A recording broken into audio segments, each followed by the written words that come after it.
Hello everyone, कैसे हैं आप सब लोग। तो अब हम लोग स्टार्ट करने वाले हैं एक नया चैप्टर जिसका नाम है the prevention of money laundering act. तो प्रिवेंशन ऑफ मनी लॉन्ड्रिंग ये हमारा टॉपिक है। अब सोचने की बात यह है कि यहाँ पे इसका जो नाम है इसमें लॉन्ड्रिंग वर्ड क्यों रखा गया है, मनी लॉन्ड्रिंग क्यों कहा गया। अब कुछ लोग ये बोलते हैं क्योंकि इसमें क्या होता है सर, ब्लैक मनी को व्हाइट मनी में कन्वर्ट किया जाता है, राइट। टेंटेड मनी को अनटेंटेड मनी में कन्वर्ट किया जाता है, तो ब्लैक को व्हाइट किया जाता है, इसलिए इसको मनी लॉन्ड्रिंग कहते हैं। तो मैं बोलता हूं कि नहीं, इसका असली लॉजिक क्या है, why the term laundering is use here, पहले हम उसके बारे में बात करते हैं, ठीक है। फिर उसके पूरा प्रोसेस समझेंगे, सारे एस्पेक्ट्स को समझेंगे। लेकिन पहले इस इंट्रोडक्शन वीडियो में मैं आपको मनी लॉन्ड्रिंग का जो पूरा कॉन्सेप्ट है वो बता देता हूं। तो इसका नाम लॉन्ड्रिंग जो है वो किसकी वजह से है, वो इस शख्स की वजह से है जिनका नाम है Alphonse Capone, right. So Alphonse Capone he was a mafia, US में एक माफिया थे, गैंगस्टर थे। और इनके पास में जो ब्लैक मनी हुआ करती थी वो उस ब्लैक मनी को कन्वर्ट करना चाहते थे व्हाइट मनी में। तो इनके बारे में बताऊं मैं, ये यूएस में काफी वांटेड क्रिमिनल थे। और 1947 में ही डाइड। तो 1931 में he was convicted and in the year 1947 he died. So he was born somewhere in 1899, right? So when he died he was around 48 years, 48 years कुछ एज थी। तो एल्फोंस कैपोन के बारे में बात मैं इसलिए कर रहा हूं क्योंकि जस्ट बिकॉज ऑफ हिम हम ये वर्ड लॉन्ड्रिंग वर्ड सुनते हैं। इस लॉन्ड्रिंग वर्ड की इन्वेंशन जो है वो ऐसी हुई थी। तो जो इलीगल जो उसके पास में जो इनकम होती थी, एल्फोंस कैपोन के पास में जो इलीगल अर्निंग होती थी, उस अर्निंग को छुपाना था। तो उस इलीगल अर्निंग को, उस इलीगल मनी को छुपाने के लिए उसने क्या किया, पूरे यूएस में लॉन्ड्री के बिजनेस जो थे वो स्टार्ट किए। अब इंडिया में भी होता है लॉन्ड्री के बिजनेस, तो उन्होंने वहां पे यूएस में अलग अलग शहरों में लॉन्ड्री का बिजनेस स्टैब्लिश किया। अब क्योंकि लॉन्ड्री का जो बिजनेस होता है वो पूरी तरीके से कैश बिजनेस होता है, तो उसमें कोई ऐसे बैंकिंग के थ्रू पेमेंट नहीं होता। और इस इलीगल अर्निंग को, जो इलीगल पैसा उनके पास में था, जो अलग अलग इलीगल एक्टिविटी से अर्न किया था, वो इस लॉन्ड्री के बिजनेस में डाल दिया। और इस बिजनेस में डाल के, क्योंकि ये बिजनेस पूरी तरीके से कैश पे ऑपरेट होता है, और इस तरीके से अपने उस कैश को बेसिकली यहां पे क्या कर दिया, ट्रांसफर कर दिया। और यहां पे ट्रांसफर करके अपने इलेजिटिमेट जो मनी थी उसको लेजिटिमेट बनाने की कोशिश की लॉन्ड्रिंग के बिजनेस के थ्रू। तो इसीलिए लॉन्ड्री के बिजनेस के through, and that is why this term was invented, money laundering. तो लॉन्ड्रिंग, मनी लॉन्ड्रिंग क्यों कहते हैं, इसका इन्वेंशन ऐसे यूएस से हुआ था, ठीक है। और यूएस की क्या स्टोरी है ये अब आपके सामने है, क्योंकि ये बिजनेस, पूरा जो लॉन्ड्री का बिजनेस था, ये कैश बेस्ड था। मैं आपको पूरे तरीके से सारे एग्जाम्पल बताऊंगा कि किस तरीके से एट प्रेजेंट ये जो मनी लॉन्ड्रिंग है ये काम करता है ऑल ओवर द वर्ल्ड, या हमारे देश में भी कैसे काम करता है, इसके बारे में सब बात करेंगे। But before I come to that, मैं आपको इस पे आने से पहले आपको बताना चाहूंगा कि ऋग्वेद में कुछ श्लोक्स हैं, ठीक है। ऋग्वेद, यजुर्वेद, सामवेद, अथर्ववेद आपने सुना होगा। तो ऋग्वेद में कुछ श्लोक हैं, ऋग्वेद के अलग अलग चैप्टर्स में अलग अलग जो उसके अध्याय हैं, तो उनमें बेसिकली ये लिखा हुआ है कि किसी भी पर्सन को अगर, ठीक है, अगर कहते हैं ना मोक्ष चाहिए उसको, तो उसको क्या नहीं करना चाहिए, गलत तरीके से पैसा अर्न नहीं करना चाहिए। किसी भी गलत तरीके से पैसा अर्न नहीं करना चाहिए, हमेशा ईमानदारी से, ऑनेस्टी से जो पैसा है वो कमाना चाहिए। मैं यहाँ पे ऋग्वेद का रेफरेंस इसलिए दे रहा हूं क्योंकि हमारे शास्त्रों में भी ये बात लिखी हुई है कि हमें पैसा कमाने के लिए हमेशा लेजिटिमेट वेज यूज करने चाहिए, इलेजिटिमेट वेज यूज नहीं करने चाहिए। क्योंकि जो लेजिटिमेट वेज यूज करता है, कहते हैं कि उसी को अच्छी नींद आती है, और उसको अपने डेथ के बाद में उसी को फिर कहते हैं ना कि मोक्ष मिलता है। और जो इलेजिटिमेट तरीके से पैसे कमाता है उसके साथ में ये सब चीजें नहीं होती हैं। तो ये बात ऋग्वेद से ये बात चली हुई आ रही है, ये मैं आपको यहाँ पे रेफरेंस के लिए बता रहा हूं। नाउ द क्वेश्चन इज कि अब ये जो मनी लॉन्ड्रिंग है ये क्यों इंपॉर्टेंट है, इसके ऊपर लॉ बनाने का रीजन क्या है। तो इसके ऊपर लॉ बनाने का एक मेन जो प्राइमरी रीजन है वो ये है कि जितने भी लोग जो इलीगल एक्टिविटीज के थ्रू पैसा कमाते हैं, जैसे कि फॉर एन एग्जाम्पल अगर मैं बात करूं कि अगर कोई गैंगस्टर है, तो गैंगस्टर अगर अपनी इलीगल एक्टिविटी से पैसा कमा रहा है, तो वो उस पैसे को क्या करेगा, उस पैसे को वो छुपाने की कोशिश करेगा, उसको हाइड करने की कोशिश करेगा। और जब वो उसको हाइड करने की कोशिश करेगा, तब यहाँ पे फिर हमारा ये जो prevention of money laundering act है वो यहाँ पे एप्लीकेबल होगा। हम देखते हैं कि लोग करप्शन के थ्रू पैसा कमाते हैं, कई बार पॉलिटिशियंस का नाम आता है, कई बार ब्यूरोक्रेट्स का नाम आता है, कई बार गवर्नमेंट ऑफिशियल्स का नाम आता है कि किसी पर्टिकुलर गवर्नमेंट ऑफिशियल ने या किसी पर्टिकुलर ब्यूरोक्रेट ने या पॉलिटिशियन ने क्या किया, करप्शन के थ्रू पैसा अर्न किया। तो ये जो करप्शन के थ्रू पैसा अर्न करते हैं, इस पैसे को कहीं ना कहीं तो इस पैसे को इन्हें क्या करना पड़ता है, इस पैसे को इन्वेस्ट करते हैं और कहीं ना कहीं उस पैसे का ओरिजिन छुपाने की कोशिश करते हैं। तो जो ओरिजिन छुपाने की कोशिश होती है, तो वहां पे ये लॉ जो इंपॉर्टेंट रोल, सिग्निफिकेंट रोल जो है वो प्ले करता है। अब ये लॉ किस लिए इंपॉर्टेंट है, ये अगर मैं आपको बताऊं, ये लॉ इसलिए इंपॉर्टेंट है कि जरा सोच के देखिए कि इंडिया में जितने बड़े बड़े टेररिस्ट अटैक हुए हैं, जैसे कि फॉर एग्जाम्पल आप 26/11 का अटैक ले लो जो मुंबई के ऊपर हुआ था, या फिर आप पार्लियामेंट अटैक ले लो जो हमारे इंडियन पार्लियामेंट पे हुआ था, या कोई भी इंडिया में बड़ा से बड़ा आप टेररिस्ट अटैक ले लो। वो टेररिस्ट अटैक चाहे इंडिया के किसी भी स्टेट में हुआ हो या चाहे वो किसी भी स्टेट में हुआ हो, चाहे वो महाराष्ट्र में हुआ हो, चाहे वो जम्मू एंड कश्मीर में हुआ हो, चाहे वो दिल्ली में हुआ हो, चाहे वो जयपुर में हुआ हो, अलग अलग सिटीज में हुआ हो। यहाँ पे हमें ये जानना बहुत जरूरी है कि जब भी कोई टेररिस्ट अटैक होता है, उसको रोकने के लिए ना एक सबसे अच्छा जो फॉर्मूला है, सबसे अच्छा जो मेथड है, वो ये है कि उनकी जो फाइनेंसिंग होती है, जो टेररिस्ट होते हैं उनकी जो फंडिंग होती है, अगर उस पर कंट्रोल लगा लिया जाए, तो उस पर कंट्रोल लगाने से क्या होगा कि जो टेररिस्ट ऑर्गेनाइजेशन है ना, फाइनेंशियली रूप से उनको अगर वीक कर दिया, तो उनकी कहते हैं कि बैकबोन आपने तोड़ दी, उनकी कमर तोड़ दी, फिर वो ऐसे कोई भी अटैक्स जो है वो प्लान नहीं कर सकते, जिससे कि कितने सारे लोगों की जान बच सकती है, कितने सारे लोगों को ऐसे ऐसे इंसिडेंट से बचाया जा सकता है। ये बहुत एक सिग्निफिकेंट इंपॉर्टेंट पॉइंट है। तो हमारी इकोनॉमी को तो इसमें बेनिफिट होता ही है, इकोनॉमी को तो हेल्प हो ही रही है, इसके साथ साथ टेररिस्ट ऑर्गेनाइजेशंस को रोकने के लिए मनी लॉन्ड्रिंग के ऊपर कंट्रोल करना बहुत जरूरी है। इसके अलावा अगर मैं बात करूं तो आपने देखा होगा कि अलग अलग जगहों पर एक ये गवर्नमेंट हमेशा कोशिश करती है किसी भी तरीके से ड्रग्स की जो सप्लाई हो रही है उसको रोका जाए। जो ड्रग्स का सिंडिकेट हमारी कंट्री में काम करता है या फॉरेन कंट्रीज में काम करता है, तो फॉरेन कंट्रीज में and in Asian countries also her government ये कोशिश करते हैं किसी भी तरीके से ड्रग्स के सिंडिकेट को कंट्रोल किया जाए। नाउ अब देखो, जो लोग ड्रग्स में डील करते हैं ना, ये लोग हमेशा कैश में पैसा एक्सेप्ट करते हैं, ये लोग कभी भी बैंक ट्रांसफर इस तरीके से पैसा एक्सेप्ट नहीं करते। तो यहाँ पे पॉइंट ये आया, पॉइंट यहाँ पे यही इंपॉर्टेंट है कि अगर इनका भी जो फाइनेंशियल नेटवर्क है, अगर उस फाइनेंशियल नेटवर्क को तोड़ दिया जाए, तो उससे फायदा क्या होगा, उससे फायदा होगा कि ड्रग की सप्लाई ही नहीं हो पाएगी। तो अब आप जरा सोच के देखिए, वो पर्सन जो कि पैसा कमा रहा है करप्शन के थ्रू, एक वो पर्सन है जो ड्रग्स की सप्लाई करके पैसा कमा रहा है, एक वो पर्सन है जो इलीगल आर्म्स एमिनेशन सप्लाई कर रहा है या खरीद रहा है, तो यहां पे भी ट्रांजेक्शन हो रहा है। इन सब में पैसा यूज हो रहा है कहीं ना कहीं। तो इन सब में जो ट्रांजेक्शन होते हैं वो हमेशा कैश की फॉर्म में होते हैं, और अगर इनके पास में इतना कैश है तो डेफिनेटली ये इस पैसे को क्या करेंगे, इस पैसे के सोर्स को कन्वर्ट करने की, छुपाने की कोशिश करेंगे कि ये पैसा उनके पास में कहां से आया। तो इनके पास ये जो ब्लैक मनी है, इस ब्लैक मनी को ये व्हाइट मनी में कन्वर्ट करने की कोशिश करते हैं। और यहां पे आता है हमारा ये law, prevention of money laundering act. तो ये एक ऐसा लॉ है जो इन सारी प्रॉब्लम्स का सॉल्यूशन है। इतनी सारी इलीगल एक्टिविटीज को ये प्रिवेंट कर सकता है, इसका अच्छे से जब एग्जीक्यूशन होता है तो। और गवर्नमेंट ऑफिशियल्स बहुत कोशिश करते हैं, अलग अलग एजेंसीज लगी हुई रहती हैं इसके लिए कि इसको प्रिवेंट किया जाए। और ऐसा नहीं है, इसका करने के बाद में बहुत ऐसे बेनिफिट्स भी निकल कर आए हैं, और टाइम के साथ साथ इस लॉ को भी अपग्रेड किया जा रहा है। So this law is being upgraded. The reason is कि जो नए जो चेंजेस आ रहे हैं फाइनेंशियल सिस्टम में, उनसे कोप अप करने के लिए। जैसे कि मैं 2023 की अगर बात करूं तो 2023 में एक मनी लॉन्ड्रिंग एक्ट में एक अमेंडमेंट आया, तो अमेंडमेंट के बाद में उसमें क्रिप्टोस को भी इसमें शामिल कर लिया गया कि क्रिप्टो के जो एक्सचेंज है उनको भी क्या करना पड़ेगा, उनको भी रिपोर्टिंग करनी पड़ेगी। क्योंकि पहले क्रिप्टो का मनी लॉन्ड्रिंग में कोई प्रोविजन नहीं था, बट क्योंकि अब ये देखा गया है कि क्रिप्टो को भी यूज किया जाता है किसके लिए, ऐसे इलीगल ट्रांजेक्शंस को एग्जीक्यूट करने के लिए, तो वहां पे उन ट्रांजेक्शंस को मॉनिटर करने के लिए इस लॉ में क्या किया गया है, इस लॉ में चेंजेस किए गए हैं। Is it clear? ये बात आपको समझ में आई? तो चलो, ये तो मैं आपको अभी सब बेसिक्स बैकग्राउंड बता रहा हूं, उसके बाद अभी मैं एक्ट पे आऊंगा।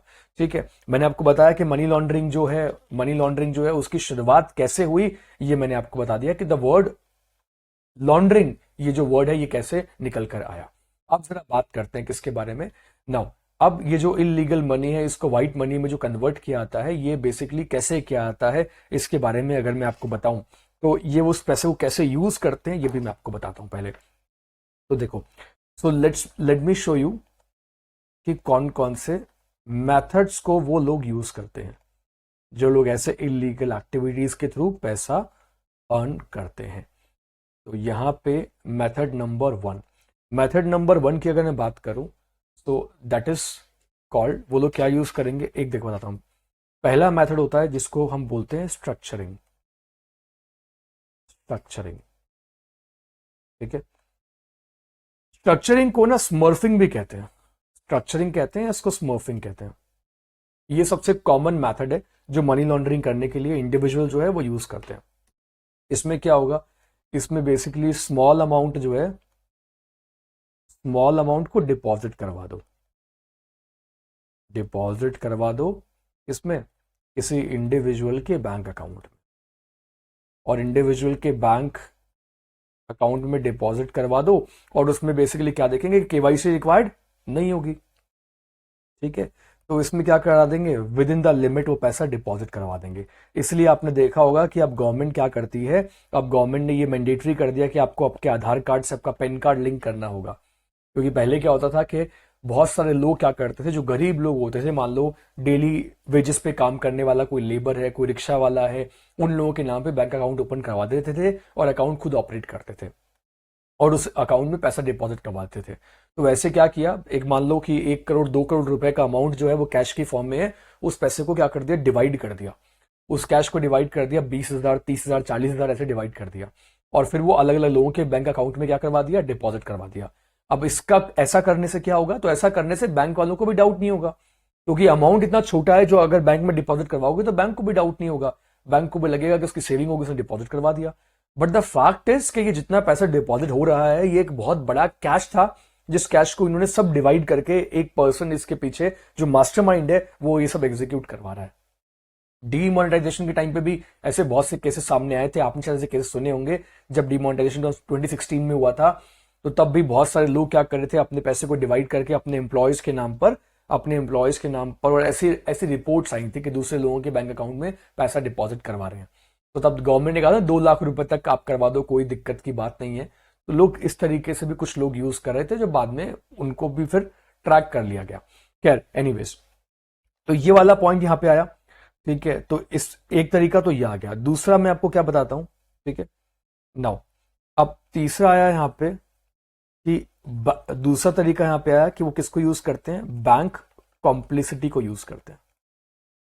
बैंक कॉम्प्लिसिटी को यूज कैसे करेंगे, जैसे कि आपको मैं बताता हूं कि ये हुआ था जब डीमोनेटाइजेशन हुआ था। तो डीमोनेटाइजेशन के टाइम पे इसको काफी यूज किया गया था, इस तरीके को। ऐसे कई रिपोर्ट्स तब आई थी। तो देवर मेनी रिपोर्ट्स जब डीमोनेटाइजेशन हुआ था कि कुछ बैंक के ऑफिशियल्स थे जिनको कि एनफोर्समेंट एजेंसीज ने पकड़ा था, जो कि मिलकर क्या कर रहे थे, मनी लॉन्ड्रिंग करने वालों की एक्टिवली हेल्प कर रहे थे। कैसे हेल्प कर रहे थे, ये मैंने आपको बताया ना, कि किसी का अकाउंट दिखा दिया, किसी के ऐसे डोरमेंट अकाउंट्स जो थे उनमें पैसा डिपॉजिट कर दिया। तो क्योंकि बैंकिंग तब उनके हाथ में, सिस्टम सारा उनके हाथ में था, तो वो लोग क्या, तब कुछ केसेस ऐसे आए थे। मैं यहाँ पे आई एम नॉट सेइंग के बैंकिंग के बहुत सारे लोग इन्वॉल्व थे, बैंकिंग सिस्टम ने तो बहुत अच्छा काम किया था। इनफैक्ट इतने सारे कस्टमर्स को हैंडल किया था इंडिया के बैंकिंग सिस्टम ने, जो बहुत बड़ा अचीवमेंट था, बहुत मेहनत लगी थी। बट देयर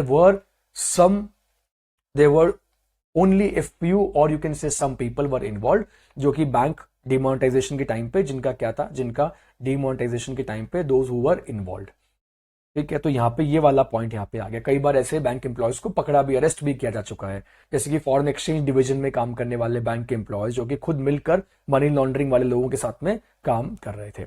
नाउ तो वो क्या करते हैं कि किसी दूसरे के नाम पे अकाउंट ओपन करवा दिया, अकाउंट ओपन करवाने में रिलैक्सेशन दे दिया, डोरमेंट अकाउंट यूज कर लिया। फिर मैं आपको बताऊं कि लोग क्या करते हैं, बेनामी ट्रांजेक्शन करते हैं, ठीक है। बेनामी ट्रांजेक्शन में क्या होता है, किसी दूसरे के नाम पे प्रॉपर्टी खरीद लो, तो ये होता है बेनामी ट्रांजेक्शन्स। तो बेनामी ट्रांजेक्शन्स में वो अपने किसी एक पर्सन जिसको अपनी ब्लैक मनी छुपानी है, वो क्या करेगा, वो बेनामी ट्रांजेक्शन्स कर लेगा इस प्रोसीड्स ऑफ क्राइम से। बेनामी ट्रांजेक्शन कैसे एग्जीक्यूट करेगा, इसके लिए अपने एम्प्लॉय के नाम से, अपने घर में काम करने वाले जो सर्वेंट्स हैं उनके नाम से प्रॉपर्टी खरीद लेगा, और उनके नाम से प्रॉपर्टी खरीदने के बाद, ठीक है, ऑन पेपर ओनर वो रहेंगे, और जो पर्सन इसका बेनिफिशियल ओनर है वो अपनी आइडेंटिटी को छुपा के रखेगा। तो ऐसा भी किया जाता है। इसके अलावा मैं आपको एक और बात बताऊं यहाँ पे कि किस तरीके से करते हैं, जैसे कि ना उस पैसे को छुपाने के लिए क्या करते हैं, उस पैसे को छुपाने के लिए दे बाय पेंटिंग्स। ठीक है, महंगी महंगी क्या खरीद लेते हैं, महंगी महंगी पेंटिंग्स खरीद लेते हैं। फिर वो क्या खरीद लेते हैं, एंटीक्स खरीद लेते हैं, एंटीक्स खरीद लेते हैं, लग्जरी कार्स खरीद लेते हैं, बोट्स खरीद लेते हैं। ठीक है, जेम्स या ज्वेलरी खरीद लेते हैं। ठीक है, देखा गया था जब जब डिमोनेटाइजेशन हुआ तब भी ये बात देखी गई थी कि जैसे ही डिमोनेटाइजेशन अनाउंस हुआ था, लोग पहुंच गए थे ज्वेलरी शॉप्स में कि हमें गोल्ड खरीदना है। तो क्या करेंगे, ऐसे बेनामी ट्रांजेक्शन्स करेंगे और क्या करेंगे, पेंटिंग खरीद लेंगे, एंटीक्स खरीद लेंगे, कार खरीद लेंगे, बोट्स खरीद लेंगे, जेम्स ज्वेलरी, ये सब चीजें खरीद लेते हैं। उसके अलावा मैं अगर आपको बताऊं कि और फिर किस तरीके से वो लोग यूज करते हैं, फिर इसको वो यूज कर लेते हैं किसमें, कसिनोज में उस पैसे को यूज कर लेते हैं। कसिनोज के थ्रू भी उस पैसे को कन्वर्ट करने के लिए यूज किया जाता है। अब आप बोलोगे सर कसिनोज में कैसे यूज करते हैं, तो वो क्या करते हैं, कसिनो में जाते हैं और वहां पे चिप्स बाय कर लेते हैं। आपको पता ही होगा कसिनो में चिप्स होती है, तो वो कसिनो में जाते हैं और कसिनो में जाकर वो चिप्स बाय कर लेते हैं जो कसिनो में खेलने के लिए यूज किया था। तो एक बार मुझे याद है कि मैं गोवा गया हुआ था, मैं, मेरी वाइफ और मेरी डॉटर, हम लोग गोवा गए हुए थे। तो जब जिस होटल में हम रुके हुए थे उस होटल में एक कसिनो था। तो हमने कभी कसिनो देखा नहीं था, तो हम कसिनो देखने के लिए चले गए रात को होटल में। तो क्योंकि होटल की प्रेमाइसिस में ही था और होटल का ही कसिनो था। अब गोवा में क्या कसिनो लॉफुली अलाउड है। तो वहां जब हम लोग गए, मैं और मेरी वाइफ, तो जब हम एंटर किया तो हमें बड़ी मतलब अलग सी वहां पे एक फीलिंग थी, अलग से एक वाइब थी। लोग स्मोक कर रहे थे, ड्रिंक कर रहे थे, तो we were not very comfortable. लेकिन खैर जैसे ही मैंने वहां पे एंटर किया तो एंटर करने के साथ ही मैंने देखा कि एक अंकल आंटी भी वहां पे आए हुए थे। एक अंकल आंटी वहां पे आए हुए थे और जो आंटी थी उनसे पूछा कसिनो के स्टाफ ने कि ma'am would you like to buy some chips. ठीक है, ये उनको ऑफर किया कि आपको चिप्स खरीदनी है कसिनो में खेलने के लिए। तो she said no no no, हम लोग अभी खाना खा के आए हैं, आई डोंट वांट एनीथिंग।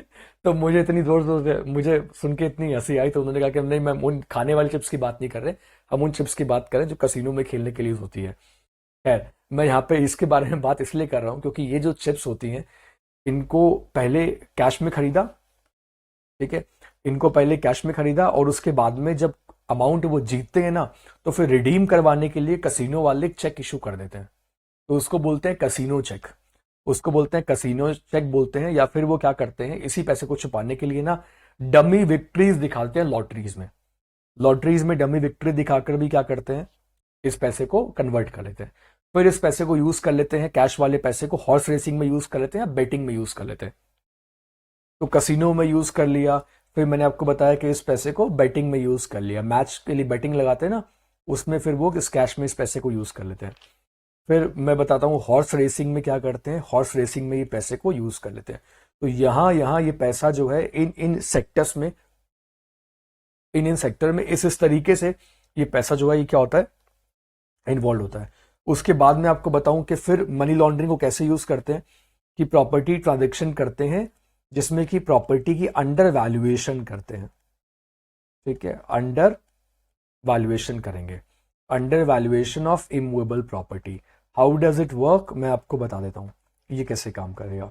जैसे कि मैं आपको बताता हूं, जब भी कोई पर्सन कोई प्रॉपर्टी परचेज करता है तो उस प्रॉपर्टी का एक प्राइस होता है, और वो जो प्रॉपर्टी का प्राइस है वो प्राइस हमेशा सर्कल रेट से ऊपर ही होता है। ना what is circle rate, circle rate किसी प्रॉपर्टी का वो रेट होता है जो गवर्नमेंट डिसाइड करती है, और एक होता है प्रॉपर्टी का मार्केट रेट। तो मार्केट रेट पे प्रॉपर्टी को परचेज या सेल किया जाता है, और सर्कल रेट वो रेट है जिससे कम प्राइस पे उस प्रॉपर्टी को आप सेल कर ही नहीं सकते।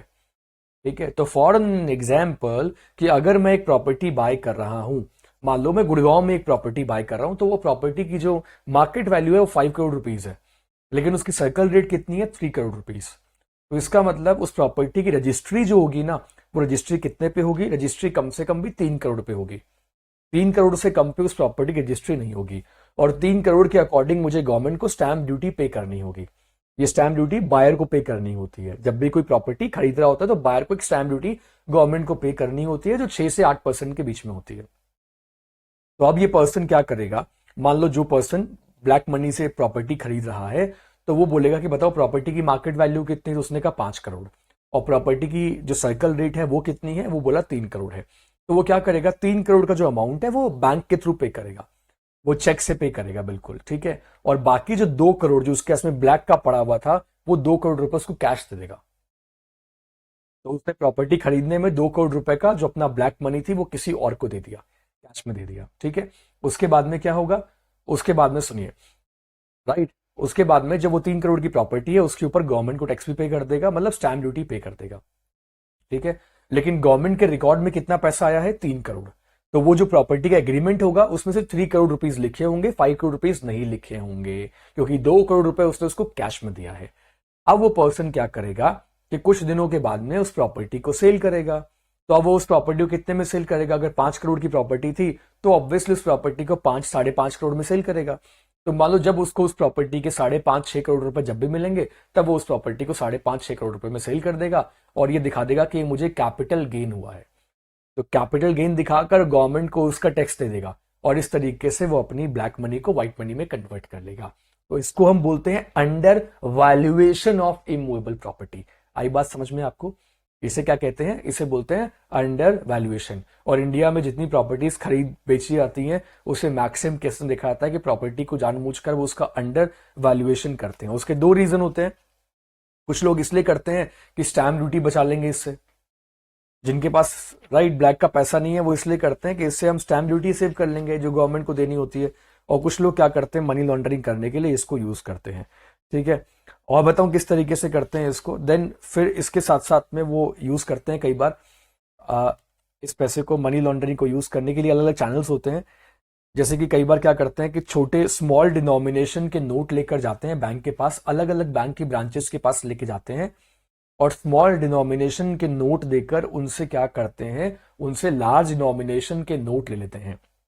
जैसे कि 10-10 रुपए के नोट की गड्डी लेकर जाएंगे और वो एक बैंक के पास में लेके जाएंगे तो बैंक को डाउट नहीं होगा ना, क्योंकि देखो जब हाई डिनोमिनेशन का नोट होता है ना वो बैंक के दिमाग में डाउट क्रिएट करता है।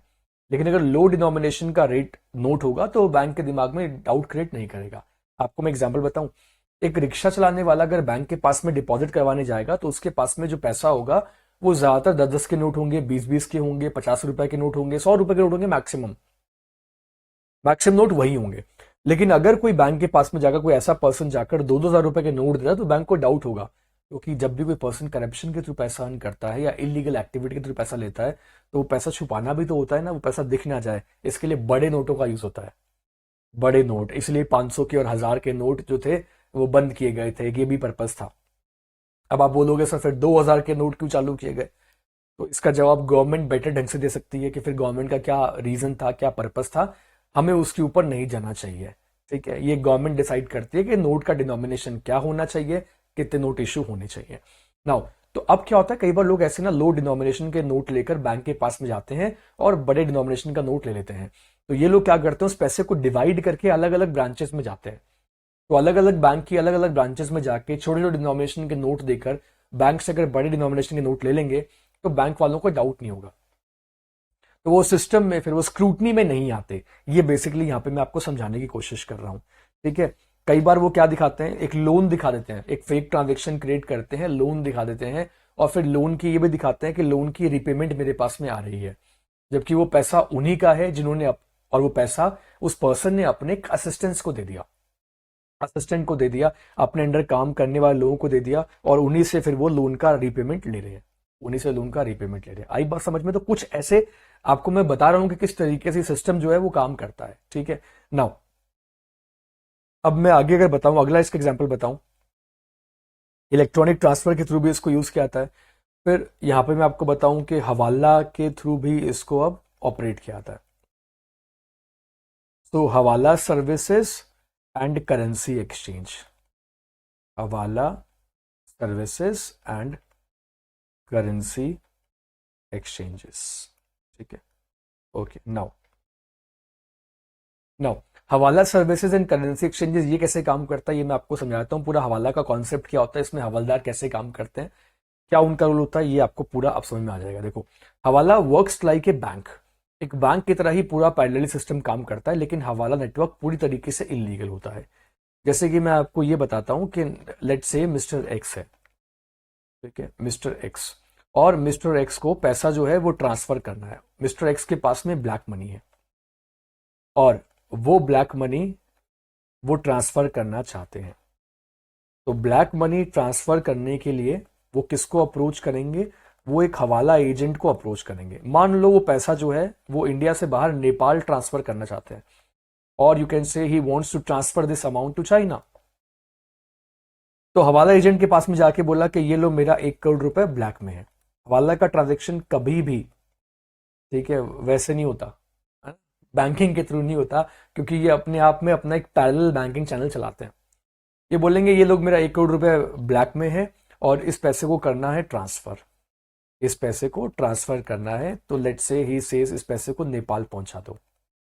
नाउ ये पैसे को नेपाल में क्यों भेजना चाहता है? क्योंकि नेपाल में हम ये बोल देते हैं कि मान लो इसका एक ब्रदर है और इसका एक ब्रदर है मिस्टर वाई, तो ये मिस्टर वाई के पास में ये पैसा पहुंचाना चाहता है।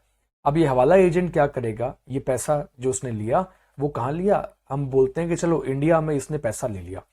अब इंडिया में पैसा लेने के बाद में ये हवाला एजेंट जो है ये पैसा पहुंचाएगा किसको, ये हवाला एजेंट नेपाल में इसका एक नेटवर्क का पर्सन होगा, तो इसका एक और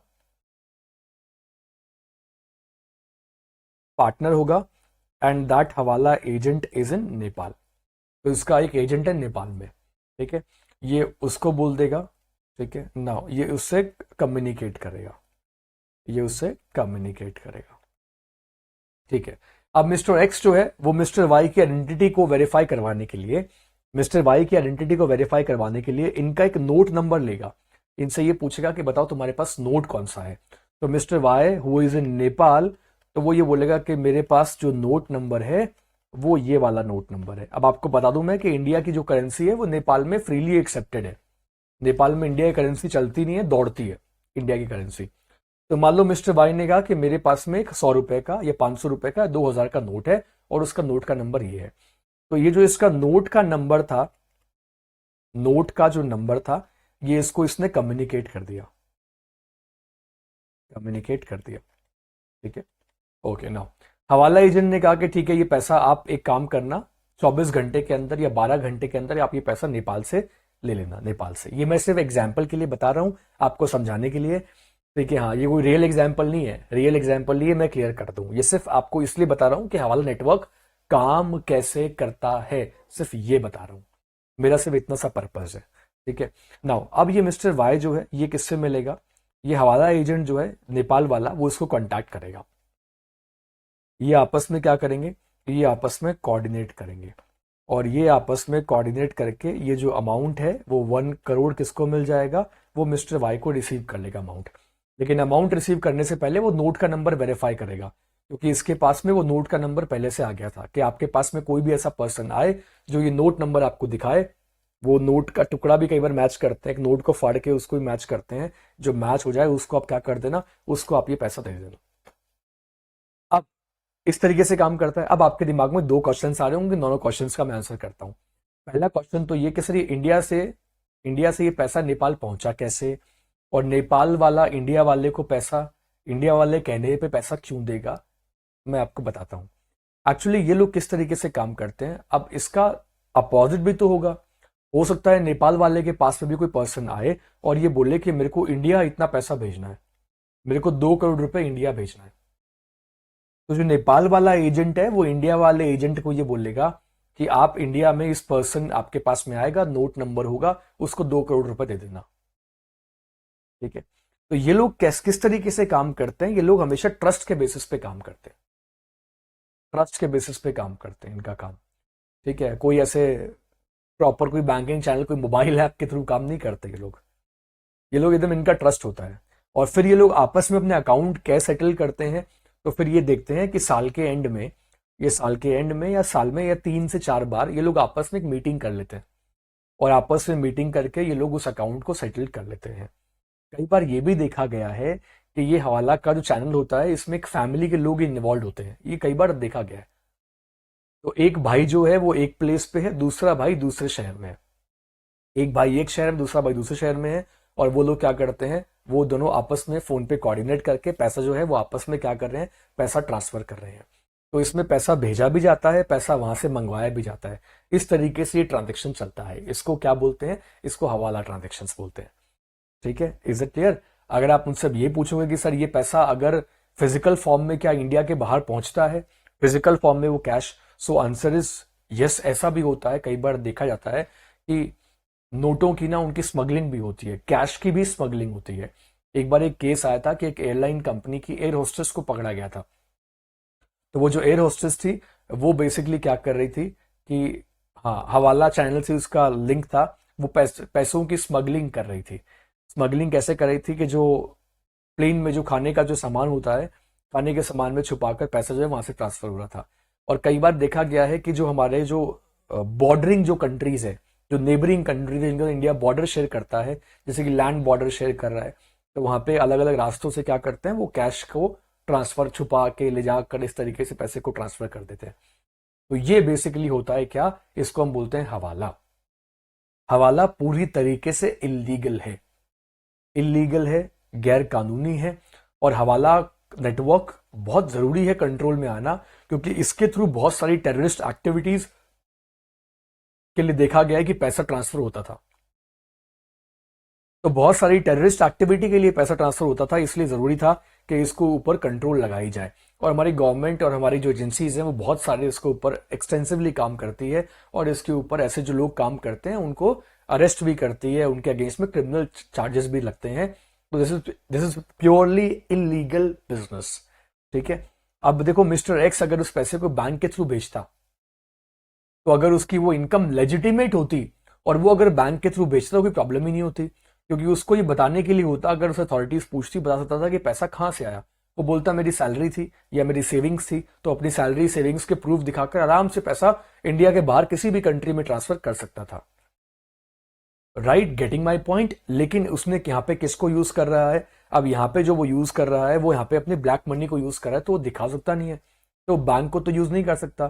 तो बैंक यूज ना हो इसके लिए उसने हवाला वाले नेटवर्क को यूज कर लिया और पैसे को ट्रांसफर कर लिया। तो ये एक बहुत बड़ा टूल है जिसको मनी लॉन्ड्रिंग में यूज किया जाता है। इसी को बेटिंग वाले लोग भी यूज करते हैं, जो लोग बेटिंग करते हैं ना वो भी इस नेटवर्क को यूज करते हैं। एनीवे, समझ में आया आपको? समझ में आया? पूरी तरीके से क्लियर है? तो ये लोग आपस में सेटलमेंट किस तरीके से करते हैं ये आपको समझ में आ गया। ठीक है, या तो ये लोग रिश्तेदार होते हैं, लेकिन रिश्तेदारी का ये मतलब नहीं है, रिलेटिव होते हैं, इसका सिंपल सा ये मतलब है कि इन दोनों एजेंट्स में आपस में ट्रस्ट होगा, या ये लोग दूसरे को बहुत सालों से जानते होंगे। और दूसरा मैंने आपको क्या बताया कि ये साल में आपस में एक दूसरे से मीटिंग करते हैं 2 या 3 बार, और फिर ये अपने अकाउंट्स मैच करते हैं कि कितना अमाउंट किसको पे करना है और उसको पे कर देते हैं। ठीक है, right, this is how this system works. तो इस तरीके से मैंने आपको बताया कि ये हवाला, और जो हवाला काम करते हैं उनको फिर ये हवलदार, इनको हवलदार का फिर नाम दिया जाता है।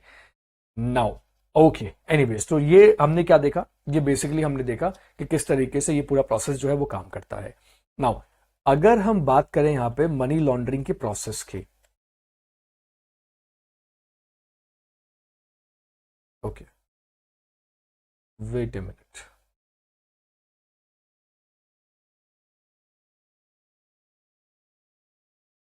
सो अगर हम यहां पे बात करें कि मनी लॉन्ड्रिंग का प्रोसेस क्या है, टूल्स के बारे में हम लोगों ने बात कर ली कि मनी लॉन्ड्रिंग के टूल्स कौन कौन से हैं। कुछ एक इंपॉर्टेंट पॉइंट्स जो थे वो मैंने आपको बता दिया जिसके थ्रू उनको यूज किया जाता है। लेकिन अगर अब मनी लॉन्ड्रिंग के प्रोसेस की बात करें तो इस प्रोसेस को 3 पार्ट्स में डिवाइड करते हैं। तो the first process is placement.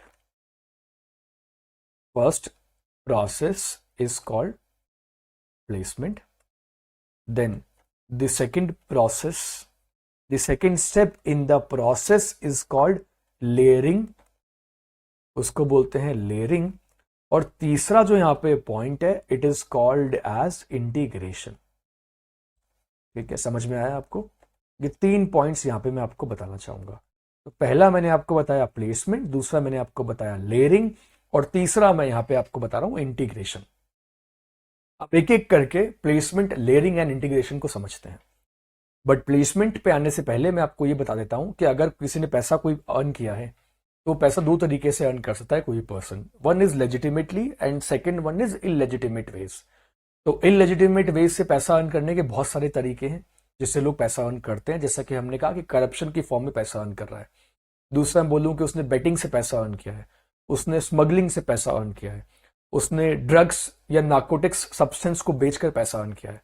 फिर अगर कोई पर्सन जो है आर्म्स एमिनेशंस बेचकर पैसा अर्न कर रहा है, ठीक है, कोई पर्सन जो है मान लो किडनैपिंग में इन्वॉल्व है, किडनैपिंग, मर्डर, ऐसे ऑफेंसेस में इन्वॉल्व है, सुपारी लेने का उसका काम है, तो इन सारी सिचुएशंस में जो भी पैसा उसने अर्न किया है इसको बोलते हैं प्रोसीड्स ऑफ क्राइम। इसे कहते हैं प्रोसीड्स ऑफ क्राइम, जिसकी डेफिनेशन किस में गिवन है, जिसकी definition section 2 of the prevention of money laundering act में गिवन है। तो प्रोसीड्स ऑफ क्राइम उसके पास में आ गया है। अब वो सोचेगा कि मैं इस पैसे को कैसे छुपाऊं, क्योंकि देखो पैसे को छुपाना भी जरूरी है और ये भी जरूरी है कि वो पैसा ग्रो करे, ये भी तो इंपॉर्टेंट है ना, क्योंकि अगर पैसे को नहीं छुपाया तो फिर वो पैसा छुप नहीं पाएगा। तो इसलिए उसको अब छुपाने के लिए क्या किया जाता है, या उस पैसे को कन्वर्ट करने की कोशिश की जाती है कि किसी भी तरीके से इस इलेजिटिमेट जो मनी है इसको लेजिटिमेट मनी में कन्वर्ट किया जाए।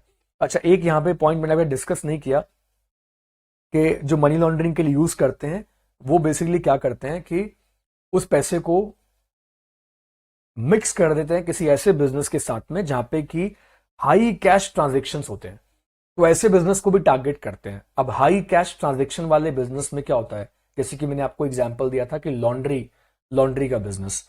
मैं आपको एक और एग्जांपल दूं जो इंडिया में होता है। इंडिया में पेट्रोल पंप से सबसे ज्यादा कैश आता है, तो वो पेट्रोल पंप में क्या कर दिया, वहां पे दिखा दिया कि ये पैसा हमें वहां से आया है, राइट, वहां पे ही पैसा उसमें मिक्स कर दिया। फिर रेस्टोरेंट्स, बार्स, पहले बात करूं नाइट क्लब्स, होटल्स, फिर currency exchange shops, vending machines, ठीक है, तो इनके थ्रू भी क्या करते हैं, इनके थ्रू भी वो उस पैसे को क्या करते हैं, अपने पैसे को छुपाने की कोशिश करते हैं। एनीवेज, तो अब यहाँ पे 3 चीजें आपको बता रहा हूं। पहला आया प्लेसमेंट, दूसरा आया लेयरिंग, तीसरा आया इंटीग्रेशन। सबसे पहले इस स्टेज में क्या होगा, मान लो किसी पर्सन के पास में किसी क्रिमिनल एक्टिविटी से या ब्राइब के फॉर्म में उसके पास में पैसा आया and he has earn somewhere around 1 crore rupees. अब उसके पास 1 करोड़ रुपया है, अब उसको छुपाना है, तो अब उस छुपाने के लिए क्या करेगा, सबसे पहले वो ही सोचेगा कि इस पैसे को करते हैं डिपॉजिट, ठीक है, deposit illegal money into financial system. Okay, कैसे डालेगा फाइनेंशियल सिस्टम में, आपको पता है, वैसे आपको पता होगा कि गवर्नमेंट ऑफ इंडिया ने एक स्कीम निकाली थी, ये शायद डीमोनेटाइजेशन से पहले की बात है, if I am not wrong, जिसमें कहा गया था कि अगर आपके पास में ब्लैक मनी है तो ब्लैक मनी का डिक्लेरेशन कर दो, और एक अमाउंट गवर्नमेंट ने टैक्स का रखा था और गवर्नमेंट ने कहा था कि there will not be any action against the persons who have declared their black money, और उनकी आइडेंटिटी को भी रिवील नहीं किया जाएगा। तो ये मुझे पता शायद 2014 या 15 में, if I am not wrong 2015 में ऐसी गवर्नमेंट एक स्कीम निकाली थी। आपने शायद टेक्स्ट में पढ़ा होगा, ऐसी एक स्कीम निकाली थी, और ऐसी स्कीम निकालकर तब मुझे पता है, मैंने कई लोगों के बारे में मुझे पता लगा था जिन लोगों ने अपनी, अब मैं उनका नाम फॉर ऑब्वियस रीजन आप लोगों से शेयर नहीं कर सकता, लेकिन तब मुझे पता लगा था कुछ लोगों के बारे में जिन्होंने अपना, जो उनके पास में ब्लैक मनी थी, उस ब्लैक मनी को डिक्लेयर कर दिया था। तब गवर्नमेंट ने उनके लिए एक टैक्सेशन सिस्टम निकाला था कि इतना टैक्स आपको देना पड़ेगा and there will not be any criminal prosecution against such persons. Anyways, तो यहाँ पे ये किस तरीके से काम करता है, देखो प्लेसमेंट में क्या होगा, सबसे पहले ना जब प्लेसमेंट की स्टेज आती है तो यहाँ पे वो 1 करोड़ रुपया जो उसके पास में है वो पूरा का पूरा पैसा डिपॉजिट नहीं किया जाएगा, वो पूरा पैसा डिपॉजिट नहीं होगा। इसमें क्या होगा, जो कैश है उसको डोमेस्टिक बैंक में या फॉर्मल या इनफॉर्मल फाइनेंशियल इंस्टीट्यूशंस में डिपॉजिट कर दिया जाएगा, लेकिन इस 1 करोड़ रुपए को ना अब छोटे छोटे पार्ट्स में डिवाइड किया जाएगा, ठीक है। अगर जैसे कि फॉर एन एग्जाम्पल, अगर एक पर्सन अपने बैंक अकाउंट में 50,000 रुपीज या 1 लाख रुपए डिपॉजिट करवाता है, तो nobody is going to ask that person कि आपने इतना पैसा क्यों डिपॉजिट करवाया, क्योंकि ये अमाउंट इतना बड़ा नहीं है। तो वो पर्सन जिसके पास में 1 करोड़ रुपए हैं वो क्या करेगा, ऐसे 100 लोगों को यूज करेगा या ऐसी किसी सर्विस प्रोवाइडर को कांटेक्ट करेगा जो उसको ये सर्विस ऑफर कर दे, और फिर वो क्या करेगा, उस पैसे को छोटे छोटे पार्ट में बैंक में डिपॉजिट करवाएगा। अब बात बड़ी सिंपल है कि अगर मान लो मिस्टर एक्स जाकर वो 1 करोड़ रुपए बैंक में डायरेक्टली डिपॉजिट करवाते हैं तो बैंक वाले पूछ लेंगे सीधे, ये पैसा आपके पास में कहाँ आया, इसका सोर्स बताइए। बैंक जो है वो गवर्नमेंट अथॉरिटीज को अलर्ट जारी कर देगा, अथॉरिटीज उसके घर पे पहुंच जाएंगी। लेकिन यही पैसा अगर वो लोग अलग अलग बैंक अकाउंट्स को यूज करके उनके थ्रू वो बैंक में पहुंचा रहे हैं, तो यहाँ पे फाइनेंशियल सिस्टम में पैसा भी आ रहा है, लेकिन यहाँ पे मैंने आपको बताया ना कि 100-150 लोगों के अकाउंट में जो पैसा डिपॉजिट होगा, तो वो अमाउंट कितना डिस्ट्रीब्यूट हो जाएगा, और तब बैंक को डाउट भी नहीं होगा, तो बैंक की जो स्क्रूटनी है उसमें वो नहीं आएगा, बैंक की स्क्रूटनी में वो आएगा नहीं और इसका फायदा ले लेगा। ठीक है, तो इस तरीके से क्या कर डायरेक्टली कर दिया बैंक में और बाय, या फिर वो क्या करेगा, मॉनेटरी इंस्ट्रूमेंट्स खरीद लेगा। ठीक है, तो प्लेसमेंट में बेसिकली क्या हुआ, ठीक है, placement any form of the proceeds of crime even directly in the bank can involve placement of funds. ठीक है, तो ये पैसा उसने फाइनेंशियल सिस्टम में क्या कर दिया, फाइनेंशियल सिस्टम में जब पैसा इंट्रोड्यूस होता है उसको हम बोलते हैं प्लेसमेंट, जब पहली बार उसकी इस सिस्टम में एंट्री हुई। ठीक है, नाउ अब यहां पे क्या होंगे, नाउ अगला स्टेज जो है दैट इज कॉल्ड लेयरिंग। तो इस लेयरिंग की स्टेज में देखना, ये बहुत इंटरेस्टिंग स्टेज है। इसमें बेसिकली जो पर्पज रहता है वो ये रहता है कि हाइड करें किसको, the origin of the funds, the origin of the funds by moving them,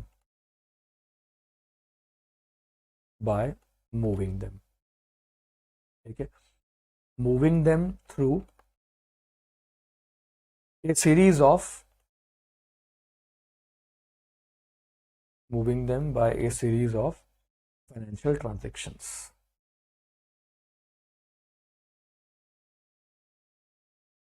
अब लेयरिंग वाली स्टेज में उस पैसे का साथ में ट्रांजेक्शन्स किए जाएंगे। पहली वाली स्टेज में क्या हुआ था, प्लेसमेंट वाली स्टेज में मैंने आपको बताया इन द फर्स्ट स्टेज, तो यहां पे लेयरिंग में ना अलग अलग तरह के कॉम्प्लेक्स ट्रांजेक्शन्स होंगे, उस पैसे को यूज किया जाएगा और उस पैसे को उसके ओरिजिन से दूर किया जाएगा। देखो कई बार क्या होता है, लेयरिंग वाली स्टेज में वो पैसा जो होता है, जो मनी लॉन्ड्रिंग की फॉर्म में सिस्टम में आया था, उस पैसे को इंडिया से बाहर भेज दिया जाता है।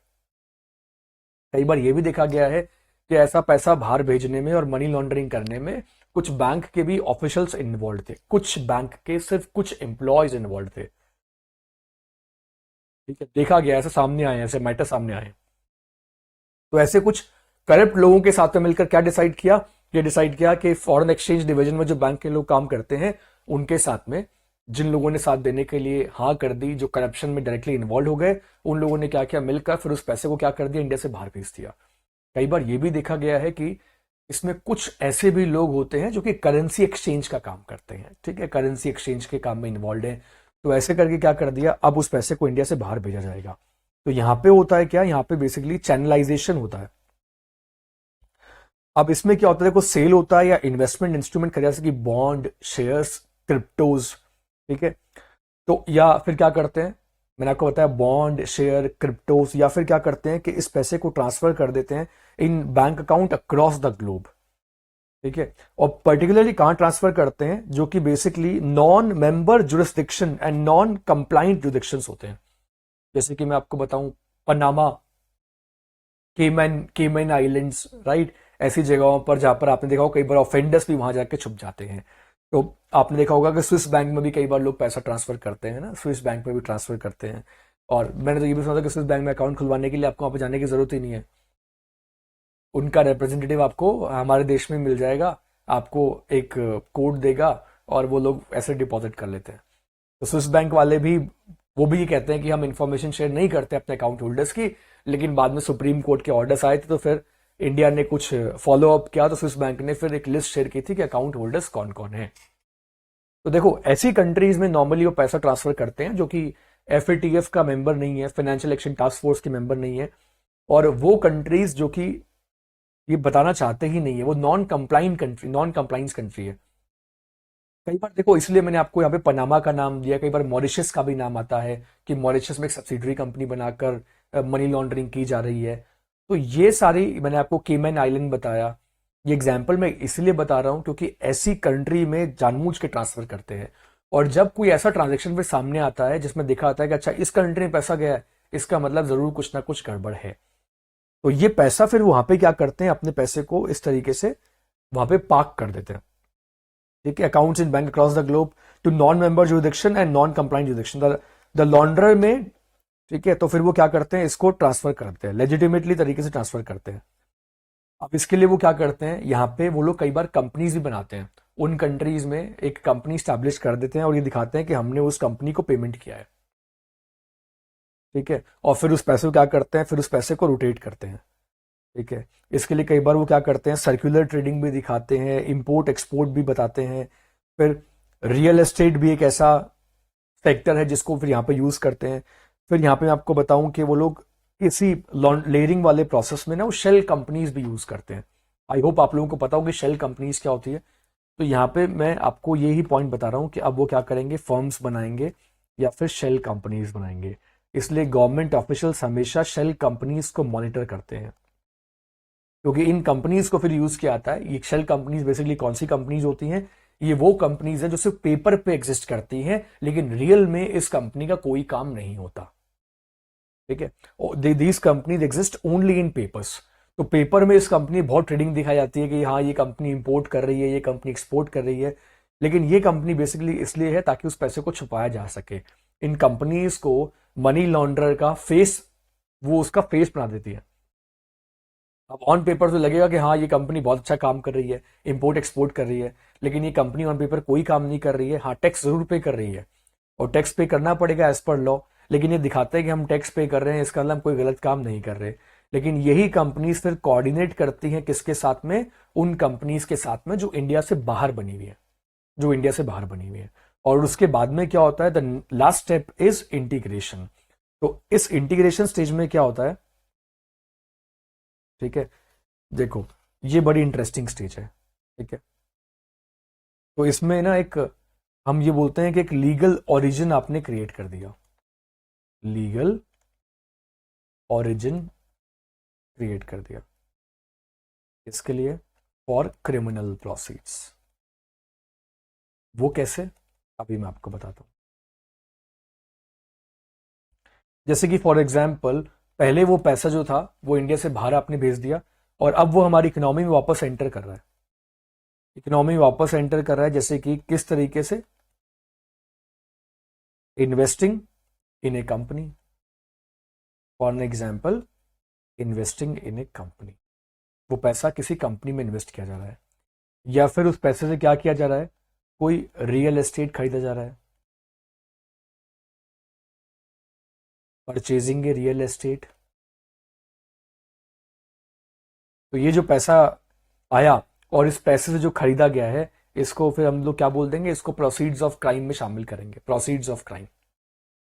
तो उस पैसे से मान लो क्या खरीद लिया, रियल एस्टेट खरीद लिया, या फिर कोई लग्जरी गुड खरीद लिया। ठीक है, लग्जरी गुड्स खरीद लिया। एग्जाम्पल, इंडिया के ही एक पर्सन ने किसी फॉरेन कंट्री में एक कंपनी बना ली और कंपनी बनाकर उस कंपनी में पैसा पहुंचा दिया, और उस फॉरेन कंपनी ने इंडिया में एक कंपनी में इन्वेस्ट कर दिया। मतलब इंडिया की कंपनी भी मेरी, फॉरेन की कंपनी भी मेरी, पैसा भी मेरा। मेरा पैसा पहले फॉरेन कंट्री में गया और फॉरेन कंट्री से मेरा पैसा इन्वेस्टमेंट बनकर इंडिया में मेरी ही कंपनी में इन्वेस्ट हो गया, और उसके बाद मेरी ही कंपनी ने कोई प्रॉपर्टी खरीद ली, कोई कार खरीद ली। तो प्रॉपर्टी का ओनर कौन है, कंपनी है। कंपनी प्रॉपरली अपनी फाइलिंग कर रही है, टैक्सेस पे कर रही है, और कंपनी सिंपली ये कह रही है कि हमारे पास जो पैसा आ रहा है वो पैसा हमारे पास इन्वेस्टमेंट की फॉर्म में आया, और हमारी कंपनी इन्वेस्टमेंट किसने किया है, एक फॉरेन की कंपनी ने इन्वेस्टमेंट किया है, और हम उसे इन्वेस्टमेंट लेकर आए हैं। जबकि रियलिटी ये है कि वो जो फॉरेन की कंपनी है उसमें पहले जो इलीगल अमाउंट था वो पैसा इंडिया से वहां पहुंचा था और इन्वेस्टमेंट बनकर इंडिया में आ गया, और फिर उससे लग्जरी गुड्स खरीद लिए गए, जैसे कि उससे रियल एस्टेट खरीद लिया गया। तो रियल एस्टेट में बहुत बहुत बड़ी क्वांटिटी में ना वो पैसा जो है मनी लॉन्ड्रिंग वाला वो कई बार यूज करने में आया है, ऐसा देखा जाता है। ठीक है, फिर इस पैसे को यूज कर लिया फिल्म बनाने में, फिल्म बनाने में इस पैसे को यूज कर लिया। एक बार एक कंट्रोवर्सी हुई थी, बेसिकली एक केस हुआ था जिसमें एक फिल्म एक्टर से प्रीति जिंटा, आप कभी इसके ऊपर गूगल करना, सर्च करना, एक फिल्म आई थी प्रीति जिंटा, उसमें एक्ट्रेस थी, और साथ में सलमान खान भी उस मूवी में हीरो थे, रानी मुखर्जी भी उस मूवी में एक्ट्रेस थी। और प्रीति जिंटा ने उस टाइम पे कई खुलासे किए थे, और बाद में मूवी के जो प्रोड्यूसर्स थे उनके अगेंस्ट में कोर्ट में केसेस चले थे। क्योंकि इंडिया में एक टाइम ऐसा था जब ये कहा जाता था कि इंडियन मूवीज में ना अंडरवर्ल्ड का पैसा लगता है। अभी लगता है कि नहीं लगता मुझे नहीं पता, लेकिन पहले ऐसा कहा जाता था कि अंडरवर्ल्ड जो है वो पैसा मूवी मेकिंग में क्या करता है, इन्वेस्ट करता है। ठीक है, और रियल एस्टेट, बॉलीवुड, राइट, फिर stock market, stock market, betting, ये सारे मैं आपको फील्ड्स बता रहा हूं जहां पे कि पैसा या तो ओरिजिनेट होता है, जैसे कि बेटिंग से तो पैसा ओरिजिनेट भी होता है क्योंकि बेटिंग अपने आप में एक क्रिमिनल एक्टिविटी है, लेकिन इस पैसे का कंजम्पशन करने के लिए ना वो रियल एस्टेट को मेनली अगर टारगेट करते हैं या फिर ऐसे एसेट्स खरीदते हैं, जैसे कि गोल्ड खरीद लिया। तो गोल्ड खरीद लिया तो गोल्ड को छुपाना आसान है, इतना सारा कैश था और उस कैश से जाके सीधे गोल्ड खरीद लिया, या कोई रियल एस्टेट खरीद लिया और उसका अंडर वैल्यूएशन कर लिया, और वो रियल एस्टेट भी खरीदा किसी कंपनी के नाम पे या अपने किसी एसोसिएट के नाम पे पैसा खरीद लिया। Is that clear? तो ये होता है पूरा मनी लॉन्ड्रिंग का प्रोसेस, जिसको हम बोलते हैं PLI, प्लेसमेंट लेयरिंग इंटीग्रेशन। दोबारा बोलिए मेरे साथ में, PLI। PLI stands for placement layering integration. Placement में क्या होगा, डिपॉजिट कर देंगे इलीगल मनी को, फाइनेंशियल सिस्टम में डिपॉजिट कर देंगे, फाइनेंशियल इंस्ट्रूमेंट्स खरीद लेंगे। तो यहां पे मैंने आपको क्या बताया, यहां पे या तो स्मॉल सम बैंक अकाउंट में डिपॉजिट कर देंगे, बैंक अकाउंट में डिपॉजिट कर देंगे, या फिर मैंने आपको यहां पे क्या बताया, फाइनेंशियल इंस्ट्रूमेंट्स खरीदेंगे, फाइनेंशियल इंस्ट्रूमेंट्स खरीदेंगे। और फिर फाइनेंशियल इंस्ट्रूमेंट्स खरीदने के बाद लेयरिंग होती है, और लेयरिंग में फिर कॉम्प्लेक्स अकाउंटिंग ट्रांजेक्शन्स करवाते हैं, right? Fake sale, fake purchase, shell companies, adjustment entries, ये सब काम किसमें होता है, लेयरिंग में। और लेयरिंग में कोशिश होती है कि इतने ज्यादा कॉम्प्लेक्स ट्रांजेक्शन्स कर लो कि ये पता न लग जाए कि इस पैसे का ओरिजिनेशन जो था वो कहां से हुआ था, और फिर लेयरिंग होने के बाद में वो पैसा वापस आता है किसकी फॉर्म में, इंटीग्रेशन की फॉर्म में। देखो, प्लेसमेंट लेयरिंग को आप ऐसे भी समझ सकते हो कि प्लेसमेंट में वो पैसा जो था फाइनेंशियल सिस्टम में आया, उसके बाद में इंडिया से बाहर भेज दिया उस पैसे को, मान लो उस पैसे को किसी इंडिया के बाहर किसी फॉरेन कंट्री में भेज दिया, और इंटीग्रेशन में वो पैसा वापस हमारी इकोनॉमी में एंटर करेगा, लेकिन इस बार इन्वेस्टमेंट की फॉर्म में आएगा। अब देखो, पूरे तीनों स्टेप्स में जो भी टैक्स होंगे वो देंगे, टैक्स देने के लिए तो वो बाउंड है, लेकिन वो बाकी का जो पैसा है, जो ब्लैक मनी थी, उस ब्लैक मनी को छुपा जाएंगे। Is that clear? तो this is what we called the process of money laundering. और इसके साथ में हमने किसको समझा, हमने हवाला को समझा, और इसके साथ में हमने मेथड्स के बारे में बात करी, लॉन्ड्रिंग नाम क्यों पड़ा ये भी हमने यहां पे डिस्कस कर लिया। ऑलराइट, अब इस आर्ट के बारे में और डिस्कशन जो है वो हम लोग करेंगे हमारे नेक्स्ट वीडियो में। ऑलराइट, तो I will see you all in my next video. Thank you so much.